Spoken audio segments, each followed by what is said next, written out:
electrician trade first year from Government ITI Ilambazar College. We are representing the project Fuse and Power Failure Indicate using relay. Myself, Priti Noor. My group members are myself, Sanjidas. Myself, Nobati. I am Nobati. I am Sujita. My name is Ramana. our group member Santosh Das will tell you which equipment is used for this project. আমাদের প্রজেক্টটি সম্পূর্ণ করতে যেসব ইকুইপমেন্টগুলি লেগেছে সেইগুলি হচ্ছে দুটি fuse, দুটি indicator ও একটা ট্রান্সফরমার, একটা রিলে ও একটা রেজিস্টার, একটা ক্যাপাসিটার, 6টা ডায়োড, একটা রিলে ও দুটো পিসিবি বোর্ড ও আর একটা বাল্ব। আমাদের এই প্রজেক্টটি কীভাবে রান হচ্ছে এটা বলবো আমাদের কৃষি।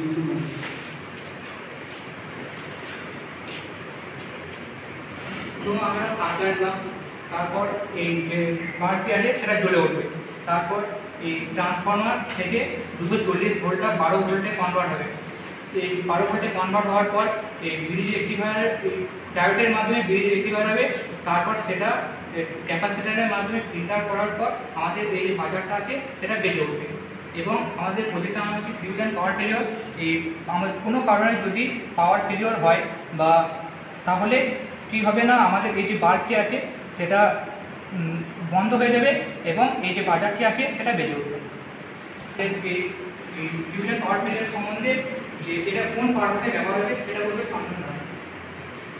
এটা ফিউজ অ্যান্ড পাওয়ার ফেলিওর এটা আমরা ইন্ডাস্ট্রিয়াল এবং ডোমেস্টিক কাজে লাগানো যাবে।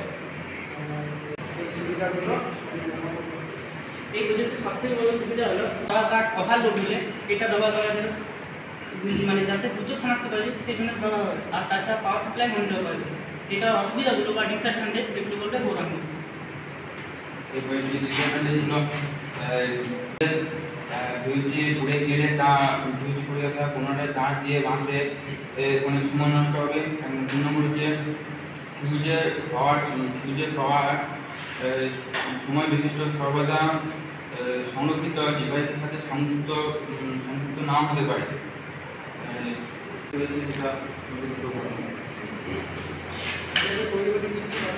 সম্মুখীন হয়েছে। একটা হলো এলইডি বাল্ব, দুবার খারাপ হয়েছে, চেঞ্জ করা হয়েছে। একটা ক্যাপাসিটর খারাপ হয়েছে, সেটা চেঞ্জ করা হয়েছে। আর এই বইটা টোটাল খরচ হয়েছে 200 টাকা। আর এই বইটা সম্পূর্ণ করতে সেটা আন্তর্জাতিক